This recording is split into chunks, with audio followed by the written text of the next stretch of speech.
Esdras. Chapitre 1.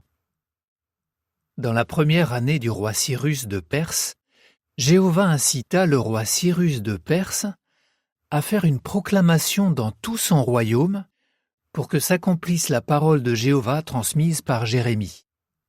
Cette proclamation, qu'il mit aussi par écrit, disait : « Voici ce que dit le roi Cyrus de Perse.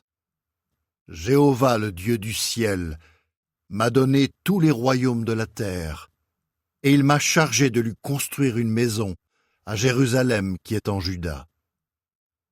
Quels sont ceux qui parmi vous font partie de son peuple ? Que leur Dieu soit avec eux, et qu'ils montent à Jérusalem qui est en Juda, et qu'ils reconstruisent la maison de Jéhovah, le Dieu d'Israël. C'est le vrai Dieu, sa maison qui était à Jérusalem. Celui qui réside comme étranger, quel que soit l'endroit où il se trouve, que ses voisins le soutiennent en lui donnant de l'argent et de l'or, des biens et du bétail, ainsi que l'offrande volontaire pour la maison du vrai Dieu qui était à Jérusalem. » Alors les chefs des groupes de familles de Juda et de Benjamin, les prêtres et les Lévites, tous ceux que le vrai Dieu avait poussés à l'action, se préparèrent à partir à Jérusalem pour y reconstruire le temple de Jéhovah. Tous leurs voisins leur apportèrent leur soutien en leur donnant des ustensiles en argent et en or, des biens, du bétail et des objets précieux, sans compter toutes les offrandes volontaires. Le roi Cyrus rendit aussi les ustensiles du temple de Jéhovah que Nabuchodonosor avait pris à Jérusalem et avait placés dans le temple de son Dieu. Le roi Cyrus de Perse les rendit sous la direction du trésorier Mithridate, qui en fit un inventaire pour le chef de Juda, Sheshbazzar.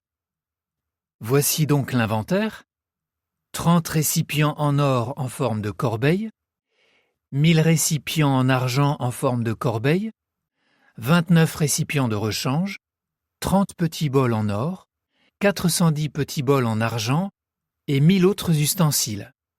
En tout, il y avait 5400 ustensiles en or et en argent. Sheshbazzar emporta tous ces ustensiles quand les exilés quittèrent Babylone pour aller à Jérusalem. Chapitre 2. Parmi les captifs de l'exil, voici la liste de ceux de la province qui partirent, ceux que le roi Nabuchodonosor de Babylone avait exilés à Babylone, et qui plus tard revinrent à Jérusalem et en Juda, chacun dans sa ville, ceux qui arrivèrent avec Zorobabel, Jéchoua, Néhémie, Seraya, Réélaïa, Mardoché, Bilshan, Mispar, Bigvai, Rehoum et Baana. Voici le nombre des hommes israélites. Les fils de Parosh, 2172, les fils de Shephatia, 372, les fils d'Ara, 775, les fils de Pahath-Moab appartenant aux familles de Jéchoua et de Joab, 2812, les fils d'Élam, 1254, les fils de Zatou, 945, les fils de Zakkai, 760, les fils de Bani, 642, les fils de Bébaï, 623, les fils d'Azgad, 1222, les fils d'Adonikam, 666, les fils de Bigvai, 2056, les fils d'Adin, 454, les fils d'Ater appartenant à la famille d'Ézéchias, 98, les fils de Bézaï, 323, les fils de Jora, 112, les fils de Hashum, 223, les fils de Gibar, 95, les fils de Bethléem, 123, les hommes de Netopha, 56, les hommes d'Anatoth, 128, les fils d'Azmavet, 42, les fils de Kiriath Jéarim, de Kephira et de Béhéroth, 743, les fils de Rama et de Geba, 621, les hommes de Mikmas, 122, les hommes de Béthel et d'Aï, 223, les fils de Nebo, 52, les fils de Magbish, 156, les fils de l'autre Élam, 1254, les fils de Harim, 320, les fils de Lod, de Hadid et d'Ono, 725, les fils de Jéricho, 345, les fils de Senaa, 3630. Voici le nombre des prêtres. Les fils de Jedaïa, appartenant à la famille de Jéchoua, 973, les fils d'Imer, 1052, les fils de Pachour, 1247, les fils de Harim, 1017. Voici le nombre des Lévites. Les fils de Jéchoua et de Kadmiel, appartenant à la famille de Hodavia, 74. Voici le nombre des chanteurs, les fils d'Asaph, 128. Voici le nombre des fils des portiers, les fils de Shaloum, les fils d'Ater, les fils de Talmon, les fils d'Akoub, les fils de Hatita et les fils de Shobai, en tout 139.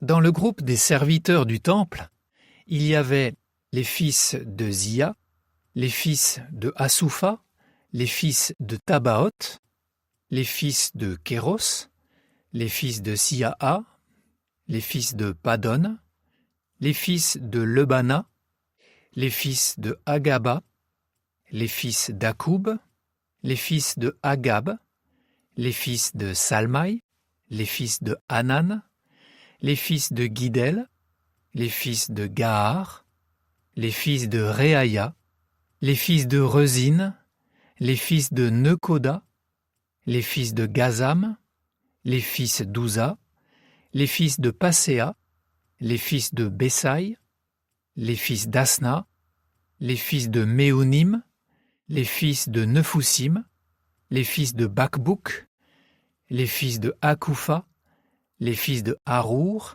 les fils de Bazlout, les fils de Meuïda, les fils de Archa, les fils de Barkos, les fils de Sisera, les fils de Théma, les fils de Neuzia et les fils de Hatifa. Dans le groupe des fils des serviteurs de Salomon se trouvaient les fils de Sotaï, les fils de Sophéret, les fils de Perouda, les fils de Jaala, les fils de Darkon, les fils de Guidel, les fils de Shephatia, les fils de Hatil, les fils de Pokeret Azebaïm et les fils d'Ami. En tout, les serviteurs du temple et les fils des serviteurs de Salomon étaient 392.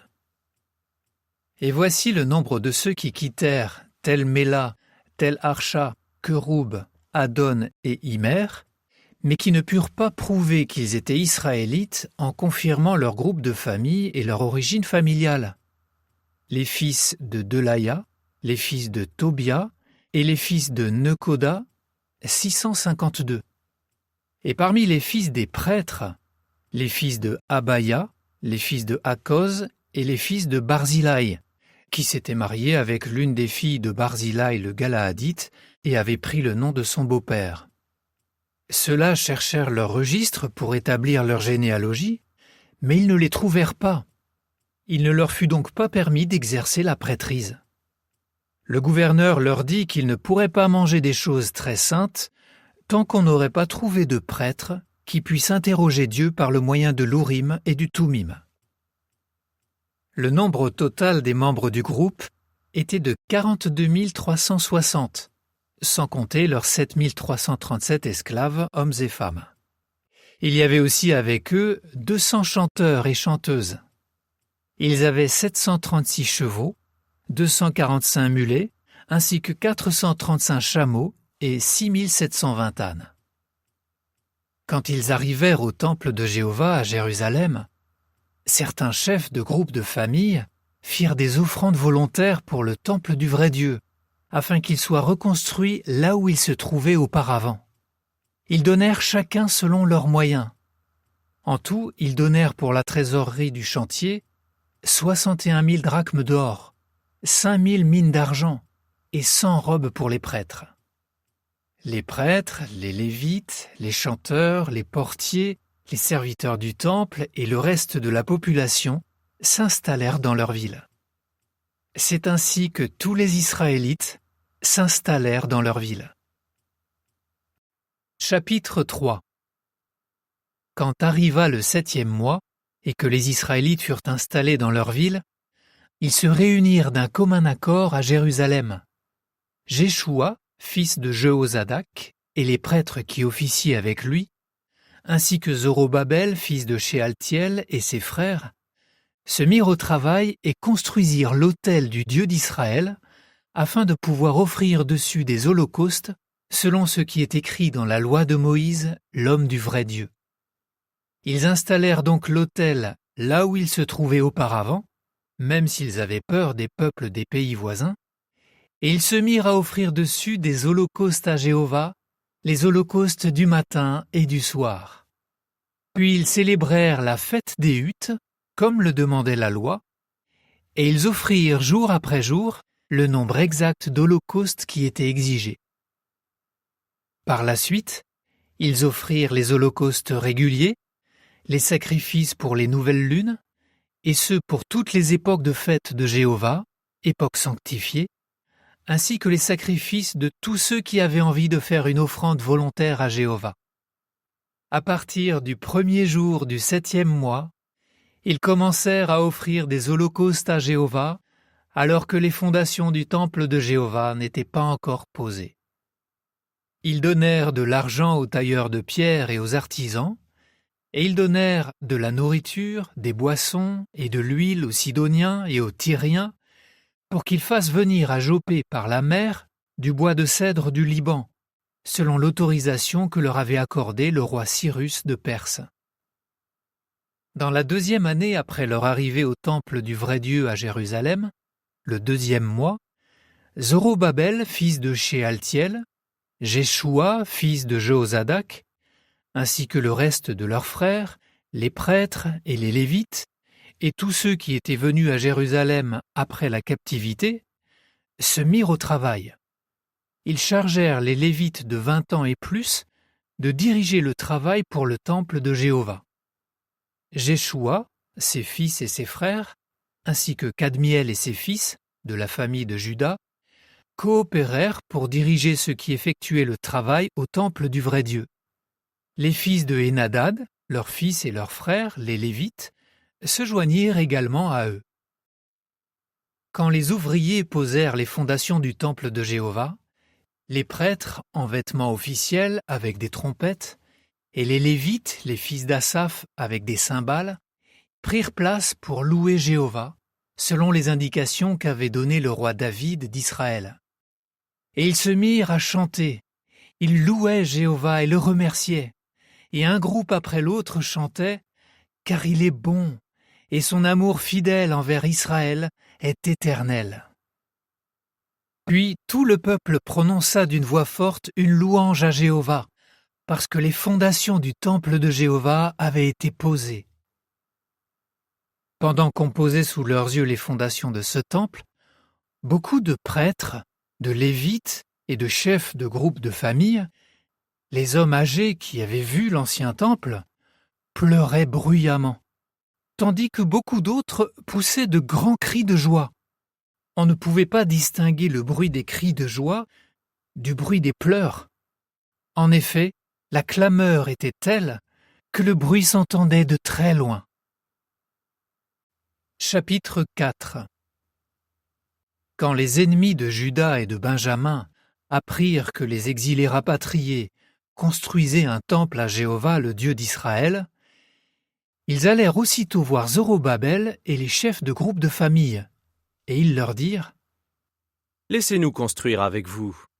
En effet, comme vous, nous adorons votre Dieu, et nous lui offrons des sacrifices depuis le règne du roi Assaradon d'Assyrie, qui nous a fait venir ici. » Mais Zorobabel, Jéchoua et le reste des chefs des groupes de famille d'Israël leur répondirent : « Il n'est pas question que vous construisiez avec nous une maison à notre Dieu.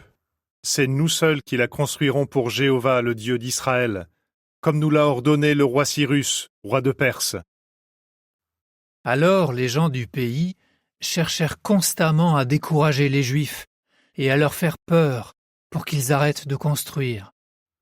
Ils soudoyèrent des conseillers du roi pour faire échouer les projets des Juifs durant tout le règne du roi Cyrus de Perse jusqu'au règne du roi Darius de Perse.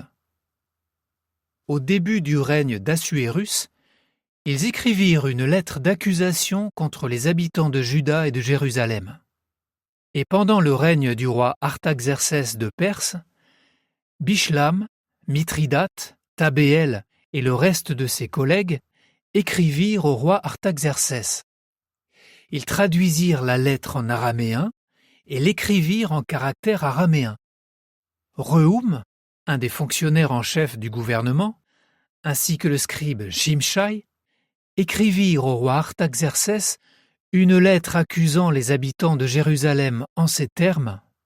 La lettre venait de Rehoum, le fonctionnaire en chef du gouvernement, du scribe Shimshai et du reste de leurs collègues, des juges et des préfets, des secrétaires, des gens d'Érec, des Babyloniens, des habitants de Suse, c'est-à-dire les Élamites, et du reste des nations que le grand et honorable Assurbanipal avait emmenés en exil et installés dans les villes de la Samarie, et des autres habitants de la région de l'au-delà du fleuve.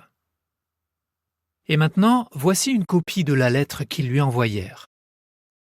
Au roi Artaxercès, de la part de tes serviteurs, les hommes de la région de l'au-delà du fleuve. Et maintenant, que le roi sache que les Juifs qui sont partis de chez toi sont arrivés chez nous à Jérusalem. Ils sont en train de reconstruire la ville rebelle et méchante. Ils en achèvent les murailles et en réparent les fondations.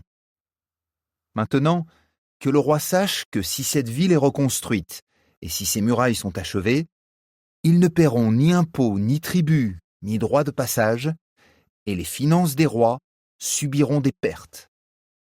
Étant donné que nous recevons notre salaire du palais et qu'il nous paraît anormal que l'on nuise aux intérêts du roi, nous avons tenu à envoyer cette lettre au roi pour le mettre au courant de la situation, pour qu'on fasse des recherches dans le livre de l'histoire de tes ancêtres. Dans ce livre, tu trouveras des informations et tu découvriras que cette ville est une ville rebelle, une ville qui cause du tort au roi et aux provinces, et où il s'est trouvé depuis les temps anciens des hommes qui provoquaient des révoltes. Voilà pourquoi cette ville a été détruite. Nous faisons savoir au roi que si cette ville est reconstruite et si ses murailles sont achevées, alors tu n'auras plus aucun pouvoir sur la région de l'au-delà du fleuve. Voici la réponse que le roi envoya à Rehoum, le fonctionnaire en chef du gouvernement, au scribe Shimshai, au reste de leurs collègues qui habitaient à Samarie, et aux autres habitants de la région de l'au-delà du fleuve. Salutations. Maintenant donc, sachez que le document officiel que vous nous avez envoyé a été lu de façon claire devant moi. Sur mon ordre, on a fait des recherches et on a découvert que depuis très longtemps, il y a eu dans cette ville des soulèvements contre des rois et que des rébellions et des révoltes y ont éclaté. Jérusalem était au pouvoir de rois puissants qui gouvernaient toute la région de l'au-delà du fleuve et ont payé à ces rois impôts, tributs et droits de passage. Maintenant donc, donnez l'ordre de faire arrêter le travail afin que la ville ne soit pas reconstruite tant que moi, je n'en aurai pas donné l'ordre. Et veillez à agir sans faute dans ce sens, afin qu'on arrête de nuire aux intérêts du roi. La copie du document officiel du roi Artaxercès fut lue devant Rehoum, le scribe Shimshai et leurs collègues. Alors ils se dépêchèrent d'aller à Jérusalem voir les Juifs, et ils usèrent de la force pour leur faire arrêter le travail. C'est alors que furent interrompus les travaux du temple de Dieu, qui était à Jérusalem, et le chantier fut à l'arrêt, jusqu'à la 2e année du règne du roi Darius de Perse. Chapitre 5. Puis le prophète Agé et le prophète Zacharie, petit-fils d'Iddo, firent des déclarations prophétiques aux Juifs qui étaient en Juda et à Jérusalem, au nom du Dieu d'Israël qui était au-dessus d'eux. C'est alors que Zorobabel, fils de Shealtiel, et Jéchoua, fils de Jehozadak, commencèrent à reconstruire le temple de Dieu qui était à Jérusalem. Et les prophètes de Dieu étaient avec eux et les aidait. À ce moment-là, Tattenaï, le gouverneur de la région de l'au-delà du fleuve, Shethar-Boznaï et leurs collègues vinrent leur demander « Qui vous a donné l'ordre de construire cette maison et d'achever cet ouvrage ?» Et ils ajoutèrent « Donnez-nous les noms des hommes qui travaillent sur ce bâtiment. » Mais Dieu veillait sur les anciens des Juifs, et on ne les empêcha pas de continuer à travailler tant que le rapport n'avait pas été envoyé à Darius et qu'un document officiel n'avait pas été expédié en retour à ce sujet. Voici une copie de la lettre que Tattenaï, le gouverneur de la région de l'au-delà du fleuve, Shethar-Boznaï et ses collègues, les préfets de la région de l'au-delà du fleuve, envoyèrent au roi Darius. Ils lui envoyèrent le rapport, et voici ce qu'ils avaient écrit. Au roi Darius, paix à toi. Que le roi sache que nous nous sommes rendus dans la province de Juda, à la maison du grand Dieu. Elle est en train d'être construite, avec de grandes pierres roulées jusqu'à leur emplacement, et des poutres sont posées dans les murs. Les travaux avancent, car les gens travaillent avec ardeur. Nous avons donc interrogé leurs anciens, nous leur avons demandé « Qui vous a donné l'ordre de construire cette maison et d'achever cet ouvrage ?» Nous leur avons aussi demandé leurs noms et nous les avons notés, afin que tu saches qui sont les hommes qui dirigent les travaux. Voici ce qu'ils nous ont répondu. Nous sommes les serviteurs du Dieu du ciel et de la terre, et nous reconstruisons la maison qui avait été construite il y a de nombreuses années et qu'un grand roi d'Israël avait construite et achevée. Mais nos pères ont provoqué la colère du Dieu du ciel. C'est pourquoi il les a livrés en la main du roi Nabuchodonosor de Babylone, le Chaldéen, qui a démoli cette maison et a emmené le peuple en exil à Babylone. Toutefois, dans la première année du roi Cyrus de Babylone, le roi Cyrus a donné l'ordre de reconstruire cette maison de Dieu. De plus, le roi Cyrus a sorti du temple de Babylone les récipients en or et en argent de la maison de Dieu, que Nabuchodonosor avait pris dans le temple à Jérusalem et avait apporté au temple de Babylone. Ils ont été remis à un homme qui s'appelle Sheshbazzar et que Cyrus a nommé gouverneur. Cyrus lui a dit « Prends ces récipients, va les déposer dans le temple qui est à Jérusalem, et que la maison de Dieu soit reconstruite sur son emplacement initial. » Alors ce Sheshbazzar est venu, et il a posé les fondations de la maison de Dieu qui est à Jérusalem. Et depuis, cette maison est en travaux, mais elle n'est pas terminée. Maintenant donc, si le roi le veut bien, qu'on fasse des recherches dans la trésorerie royale qui se trouve à Babylone, pour vérifier si le roi Cyrus a bien donné l'ordre de reconstruire cette maison de Dieu à Jérusalem, et que la décision du roi à ce sujet nous soit envoyée. Chapitre 6. C'est alors que le roi Darius donna l'ordre de faire des recherches dans les archives où étaient déposés les trésors à Babylone, et un rouleau fut trouvé dans la citadelle d'Ecbatane, dans la province de Médie.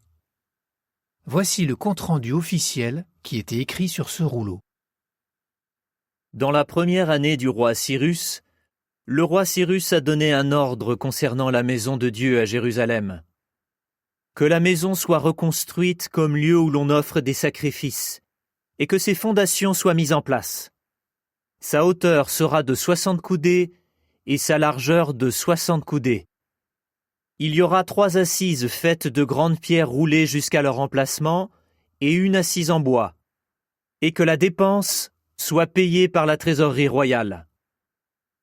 De plus, que les récipients en or et en argent de la maison de Dieu, que Nabuchodonosor a sortis du temple qui était à Jérusalem et a apportés à Babylone, soient rendus, pour qu'ils soient remis à leur place dans le temple à Jérusalem et déposés dans la maison de Dieu. Maintenant donc, toi Tattenaï, le gouverneur de la région de l'au-delà du fleuve, et toi, Shethar-Boznaï, vous et vos collègues, les préfets de la région de l'au-delà du fleuve, ne vous occupez plus de cette affaire. N'empêchez pas les travaux de cette maison de Dieu. Le gouverneur des Juifs et les anciens des Juifs reconstruiront cette maison de Dieu sur son emplacement initial. De plus, je donne un ordre indiquant ce que vous devez faire en faveur des anciens des Juifs afin que cette maison de Dieu soit reconstruite. C'est par la trésorerie royale, par l'impôt collecté dans la région de l'au-delà du fleuve, que les dépenses seront payées rapidement à ces hommes, afin qu'ils puissent poursuivre les travaux sans interruption, et qu'on leur donne continuellement, jour après jour et sans faute, tout ce qui est nécessaire, jeunes taureaux ainsi que béliers et agneaux pour les holocaustes au Dieu du ciel, blé, sel, vin et huile, selon ce que demanderont les prêtres qui sont à Jérusalem, afin qu'ils présentent continuellement des offrandes qui plaisent au Dieu du ciel, et qu'ils prient pour la vie du roi et de ses fils. J'ai aussi donné l'ordre que toute personne qui transgressera ce décret soit punie pour son délit.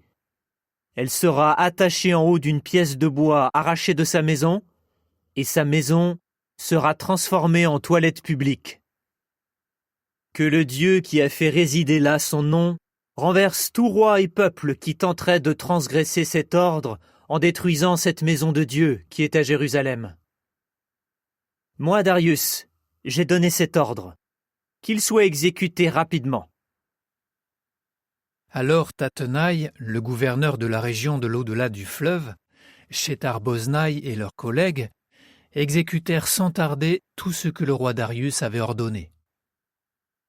Les anciens des Juifs continuèrent de construire et firent avancer les travaux, encouragés par les déclarations prophétiques du prophète Agé et de Zacharie, petit-fils d'Iddo.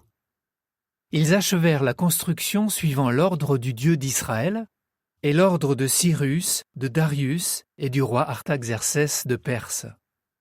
Ils terminèrent le temple le 3e jour du mois d'Adar, dans la 6e année du règne du roi Darius. Alors les Israélites, les prêtres, les Lévites et le reste des anciens exilés célébrèrent avec joie l'inauguration de ce temple de Dieu. Ils présentèrent pour l'inauguration de ce temple de Dieu 100 taureaux, 200 béliers, 400 agneaux, et en sacrifice pour le péché pour tout Israël, 12 boucs, 12 comme le nombre des tribus d'Israël. Ils établirent les prêtres dans leur groupe et les Lévites dans leur division pour effectuer le service de Dieu à Jérusalem, selon ce qui est écrit dans le livre de Moïse. Les anciens exilés célébrèrent la Pâque le 14e jour du 1er mois. Les prêtres et les Lévites, sans aucune exception, s'étaient purifiés, ils étaient donc tous purs. Ils tuèrent les animaux pour la Pâque, pour tous les anciens exilés, pour les autres prêtres et pour eux-mêmes. Puis les Israélites qui étaient revenus de l'exil en mangèrent, ainsi que tous ceux qui s'étaient joints à eux et qui avaient abandonné les pratiques impures des nations du pays pour adorer Jéhovah le Dieu d'Israël. Ils célébrèrent aussi avec joie la fête des pains sans levain pendant 7 jours. En effet, Jéhovah les avait rendus joyeux et leur avait attiré la faveur du roi d'Assyrie, si bien que le roi les avait aidés pour qu'ils effectuent les travaux du temple du vrai Dieu, le Dieu d'Israël. Chapitre 7. Après ces choses, pendant le règne du roi Artaxercès de Perse, Esdras revint. C'était le fils de Seraïa, lui-même fils d'Azarias, fils de Hilkia, fils de Shaloum, fils de Zadok, fils d'Aïtoub, fils d'Amaria, fils d'Azarias, fils de Merayot, fils de Zeraïa, fils d'Ouzi, fils de Bouki, fils d'Abishua, fils de Phinéas, fils d'Éléazar, fils d'Aaron, le prêtre en chef.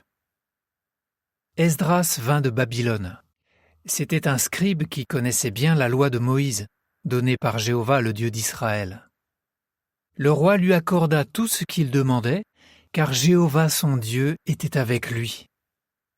Dans la 7e année du roi Artaxercès, quelques-uns des Israélites, des prêtres, des Lévites, des chanteurs, des portiers et des serviteurs du temple se rendirent à Jérusalem.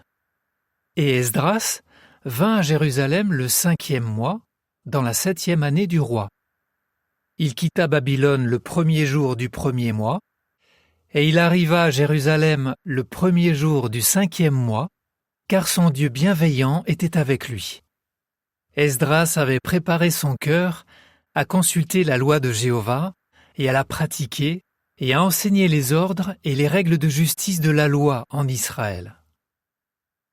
Voici une copie de la lettre que le roi Artaxercès donna à Esdras, le prêtre et scribe, expert dans l'étude des commandements et des ordres que Jéhovah a donnés à Israël. Artaxercès, le roi des rois, au prêtre Esdras, le scribe chargé de copier la loi du Dieu du ciel. Je te souhaite une paix parfaite. Maintenant donc, voici l'ordre que j'ai donné. Que tous ceux qui dans mon royaume font partie du peuple d'Israël, de ses prêtres ou de ses lévites, et qui sont disposés à aller à Jérusalem avec toi, se rendent là-bas. Car tu es envoyé par le roi et par ses 7 conseillers pour vérifier si la loi de ton Dieu qui est avec toi est bien appliquée en Juda et à Jérusalem. Tu y apporteras aussi l'argent et l'or que le roi et ses conseillers ont offert volontairement au Dieu d'Israël, dont la demeure est à Jérusalem, ainsi que tout l'argent et l'or que tu recevras dans toute la province de Babylone, et le don que le peuple et les prêtres offrent volontairement pour la maison de leur Dieu qui est à Jérusalem. Et avec ces dons, tu achèteras sans tarder des taureaux, des béliers, des agneaux, ainsi que les céréales et le vin qui sont offerts en même temps, et tu devras les présenter sur l'autel de la maison de votre Dieu à Jérusalem. Et avec le reste de l'argent et de l'or, toi et tes frères, vous pourrez faire ce qui vous semblera bon, selon la volonté de votre Dieu. Tous les récipients qui te sont donnés et qui seront utilisés pour le culte dans la maison de ton Dieu, dépose-les devant Dieu à Jérusalem. Et le reste des choses qui sont nécessaires pour la maison de ton Dieu et que tu dois fournir, tu les paieras avec des fonds pris dans la trésorerie royale. Moi, le roi Artaxercès, j'ai donné cet ordre à tous les trésoriers de la région de l'au-delà du fleuve. Tout ce que vous demandera le prêtre Esdras, le scribe chargé de copier la loi du Dieu du ciel, vous le lui donnerez rapidement. Cela pourra aller jusqu'à 100 talents d'argent, 100 cors de blé, 100 battes de vin, 100 battes d'huile. Pour le sel, il n'y aura pas de limite. Que tout ce qui est ordonné par le Dieu du ciel soit fait avec zèle pour sa maison, afin que le Dieu du ciel ne soit pas en colère contre le royaume du roi et contre ses fils.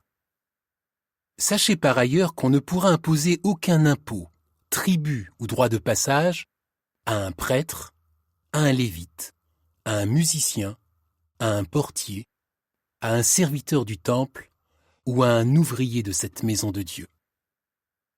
Et toi, Esdras, selon la sagesse qui te vient de ton Dieu, nomme des magistrats et des juges qui jugeront tous les habitants de la région de l'au-delà du fleuve, tous ceux qui connaissent les lois de ton Dieu, et vous enseignerez quiconque ne les connaît pas.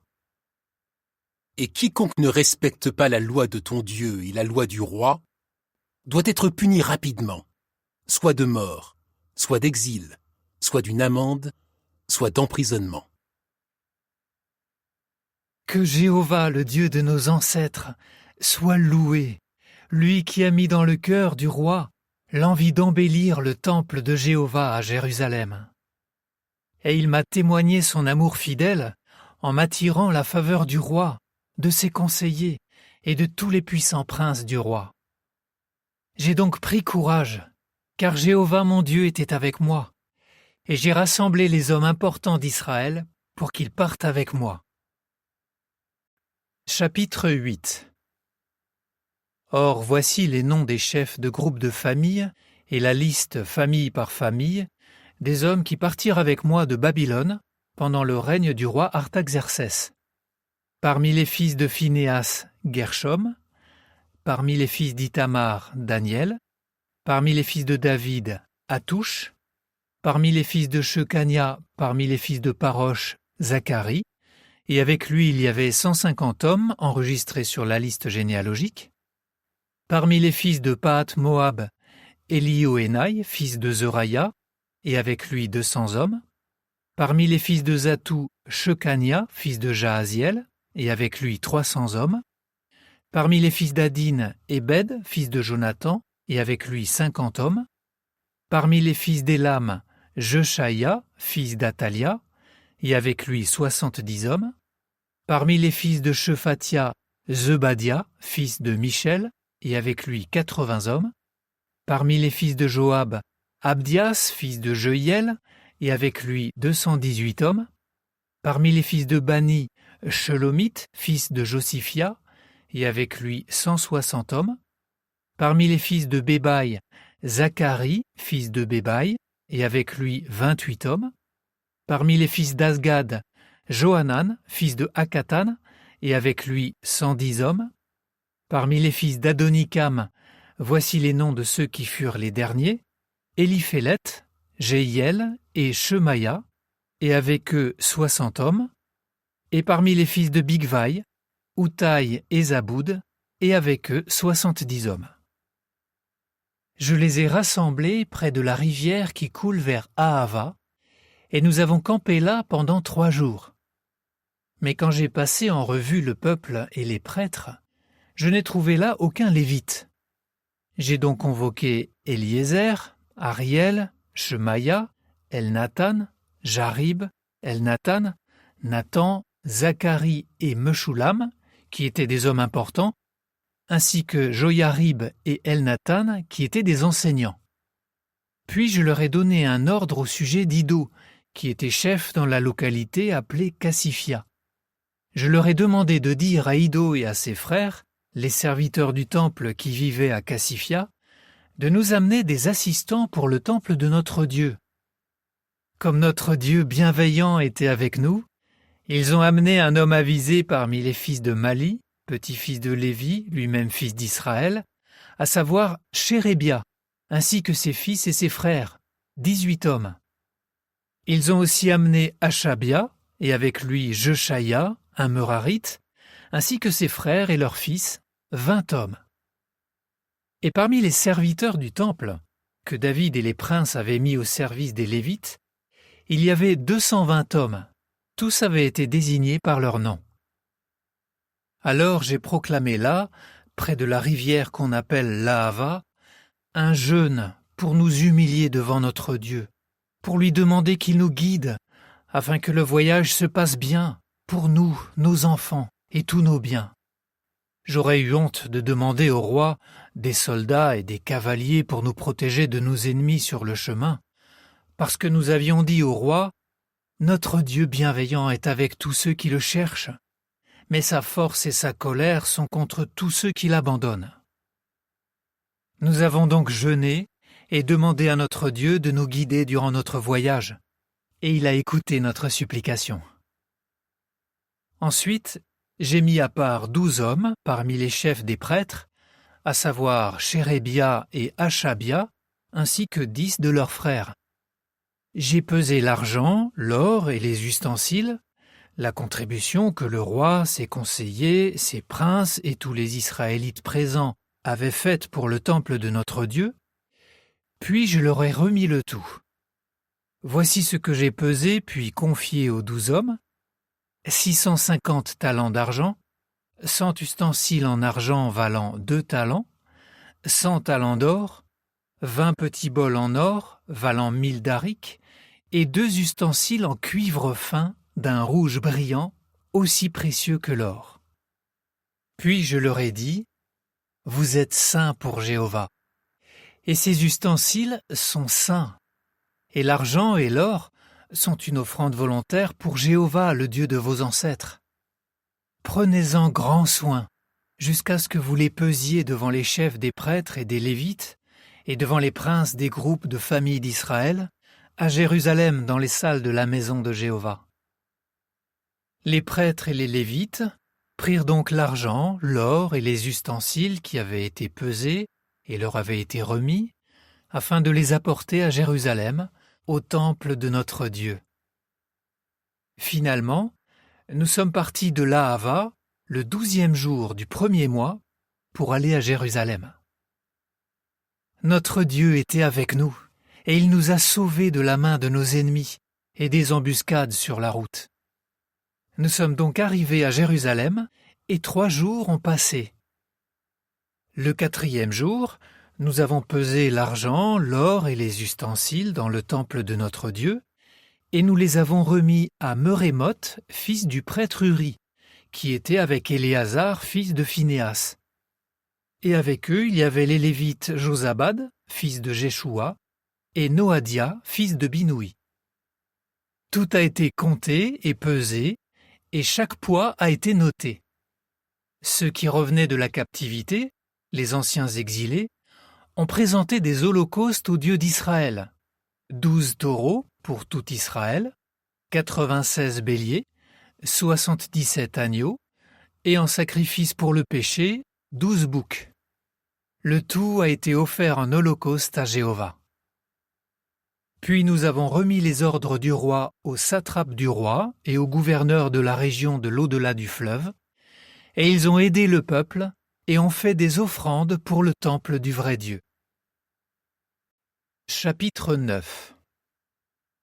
Dès que ces choses ont été faites, les princes sont venus me dire : Le peuple d'Israël, les prêtres et les Lévites, ne se sont pas séparés des peuples des pays et de leurs pratiques détestables, celles des Cananéens, des Hittites, des Périsites, des Jébuséens, des Ammonites, des Moabites, des Égyptiens et des Amorites. Eux et leurs fils se sont mariés avec certaines de leurs filles. Eux, qui sont la descendance sainte, ils se sont mélangés avec les peuples des pays. Et ce sont les princes et les magistrats qui ont été les premiers à se rendre coupables de cette infidélité. Dès que j'ai appris cela, j'ai déchiré mon vêtement et mon manteau sans manches. Je me suis arraché des cheveux et des poils de barbe, et je me suis assis, abattu. Puis tous ceux qui éprouvaient un profond respect pour les paroles du Dieu d'Israël se sont regroupés autour de moi, en raison de l'infidélité des exilés, tandis que moi, je restais assis, abattu, jusqu'à l'offrande de céréales du soir. Après m'être ainsi humilié, je me suis relevé à l'heure où est présentée l'offrande de céréales du soir. Mon vêtement et mon manteau sans manches étaient déchirés. Je me suis mis à genoux, et j'ai levé mes mains vers Jéhovah mon Dieu. Puis j'ai dit : Ô mon Dieu, j'ai honte. Je me sens indigne de lever mon visage vers toi, ô mon Dieu, car nos fautes se sont accumulées au-dessus de nos têtes, et notre culpabilité a même atteint le ciel. Depuis l'époque de nos ancêtres jusqu'à aujourd'hui, nous avons été extrêmement coupables. Et à cause de nos fautes, nous avons été livrés, nous, nos rois et nos prêtres, en la main des rois des pays. Nous avons été tués par l'épée. Nous avons subi la captivité, le pillage et l'humiliation, comme c'est encore le cas aujourd'hui. Mais pendant un bref instant, ô Jéhovah notre Dieu, tu nous as manifesté ta faveur en accordant à un petit groupe de rescapés un refuge dans ton lieu saint, afin de faire briller nos yeux, ô notre Dieu, et de nous redonner de la vigueur alors que nous étions esclaves, car nous sommes des esclaves. Mais toi, notre Dieu, tu ne nous as pas abandonnés à notre condition d'esclaves. Tu nous as témoigné ton amour fidèle, en nous attirant la faveur des rois de Perse, afin de nous redonner de la vigueur pour que la maison de notre Dieu soit reconstruite et ses ruines restaurées, et afin de nous donner un mur de pierre en Juda et à Jérusalem. Mais après ce qui vient de se passer, que pouvons-nous dire, ô notre Dieu, car nous avons abandonné tes commandements, ceux que tu nous as donnés par l'intermédiaire de tes serviteurs, les prophètes, en disant « Le pays dans lequel vous entrez pour en prendre possession est un pays souillé à cause de la souillure des peuples qui y vivent, à cause de leurs pratiques détestables dont ils l'ont rempli d'un bout à l'autre par leur impureté. C'est pourquoi ne donnez pas vos filles à leurs fils, et n'acceptez pas leurs filles pour vos fils, et ne faites rien qui favoriserait leur paix et leur prospérité. Il faut en effet que vous deveniez forts, que vous mangiez les bonnes choses du pays, et que vous preniez possession du pays, afin qu'il soit à vos fils pour toujours. Tout ce qui nous est arrivé est la conséquence de nos mauvaises actions et de notre grande culpabilité. Et pourtant, ô notre Dieu, tu ne nous as pas traités comme nous l'aurions mérité à cause de notre faute. Et tu as permis à ceux qui sont présents ici de réchapper de la captivité. Et maintenant, allons-nous de nouveau transgresser tes commandements et nous allier par mariage avec les peuples qui pratiquent ces choses détestables? Cela ne te mettrait-il pas dans une telle colère que tu nous détruirais complètement, sans laisser chez nous ni rescapés ni survivants?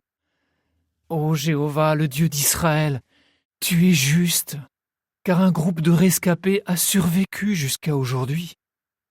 Nous voici devant toi, avec notre culpabilité. En effet, après ce qui s'est passé, aucun de nous n'aurait le droit de se tenir devant toi. Chapitre 10.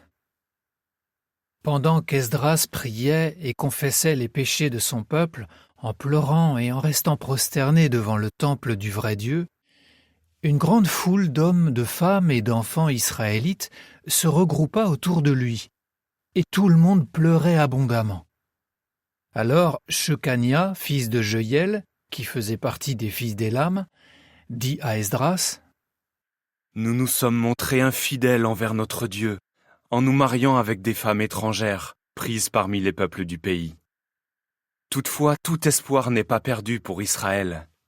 Maintenant donc, faisons une alliance avec notre Dieu, en nous engageant à renvoyer toutes ces femmes et leurs enfants, conformément aux ordres de Jéhovah et de ceux qui éprouvent un profond respect pour le commandement de notre Dieu. Agissons conformément à la loi. Lève-toi, car c'est à toi qu'il revient de régler cette affaire, et nous sommes avec toi. Sois fort et agis. » Alors Esdras se leva et fit jurer aux chefs des prêtres, aux Lévites et à tout Israël qu'ils feraient ce qui avait été dit. Ils en firent donc le serment. Puis Esdras partit de devant le temple du vrai Dieu et se rendit dans la pièce réservée à Jehohanan, fils d'Eliashib. Bien qu'il se soit rendu là, il ne mangea pas de nourriture et ne but pas d'eau, car il était en deuil à cause de l'infidélité des exilés.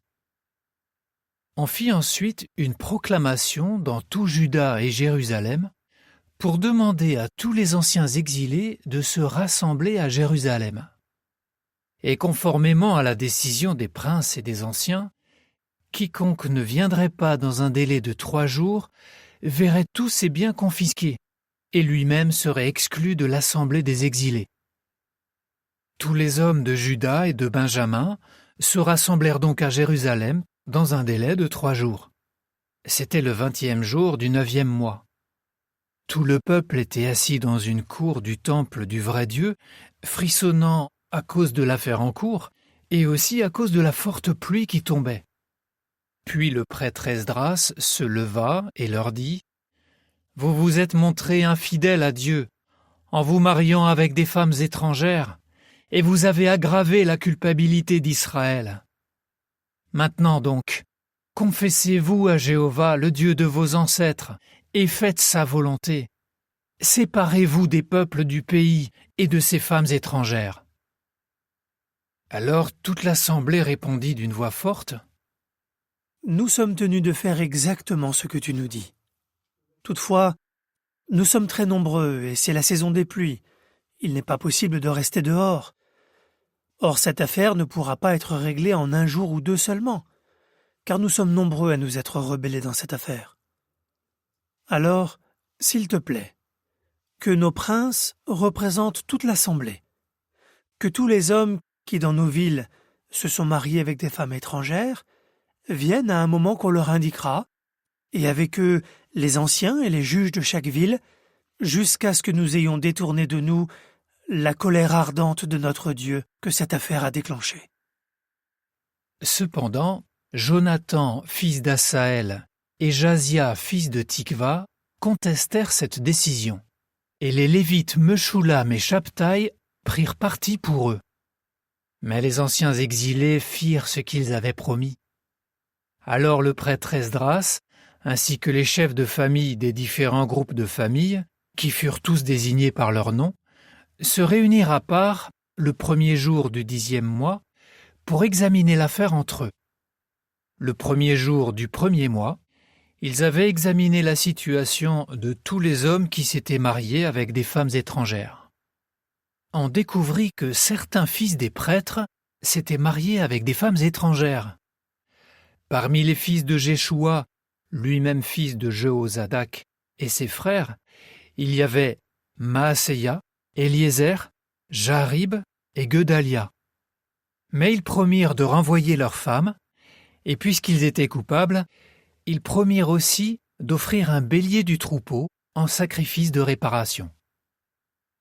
Parmi les fils d'Imer, il y avait Anani et Zebadia. Parmi les fils de Harim, Maaseia, Éli, Shemaïa, Jeuiel et Osias.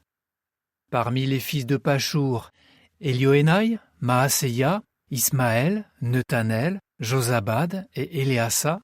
Parmi les Lévites, il y avait Josabad, Shimei, Kélaya, c'est-à-dire Kelita, Petaïa, Juda et Eliezer. Parmi les chanteurs, Eliashib, et parmi les portiers, Shaloum, Télem et Uri. Et pour ce qui est des autres Israélites, parmi les fils de Parosh, il y avait Ramia, Izia, Malkia, Miamin, Éléazar, Malkia et Benaïa. Parmi les fils d'Élam, Matania, Zacharie, Jeuiel, Abdi, Jerémoth et Éli. Parmi les fils de Zatou, Élioénaï, Eliashib, Matania, Jerémoth, Zabad et Aziza. Parmi les fils de Bébaï, Jehohanan, Anania, Zabaï et Atlaï. Parmi les fils de Bani, Meshulam, Malouk, Adaya, Jashoub, Sheal et Jerémoth. Parmi les fils de Pahat-Moab, Adna, Kelal, Benaïa, Maaseia, Matania, Bezalel, Binoui et Manassé. Parmi les fils de Harim, Eliezer, Ishia, Malkia, Shemaïa, Shiméon, Benjamin, Malouk et Shemaria. Parmi les fils de Hashum, Mattenaï, Matata, Zabad, Eliphélet, Jerémaï, Manassé et Shimei. Parmi les fils de Bani, Maadaï, Amram, Ouel, Benaïa, Bédia, Keloui, Vania, Merémoth, Eliashib, Matania, Mattenaï et Jaasu. Parmi les fils de Binoui, Shimei, Shelemia, Nathan, Adaya, Maknadebaï, Shashai, Sharai, Azarel, Shelemia, Shemaria, Shaloum, Amaria et Joseph. Parmi les fils de Nebo, Jéiel, Matitia, Zabad, Zebina, Jadaï, Joël et Benaïa. Tous ceux-là s'étaient mariés avec des femmes étrangères, et ils renvoyèrent leurs femmes, ainsi que les enfants de ces femmes.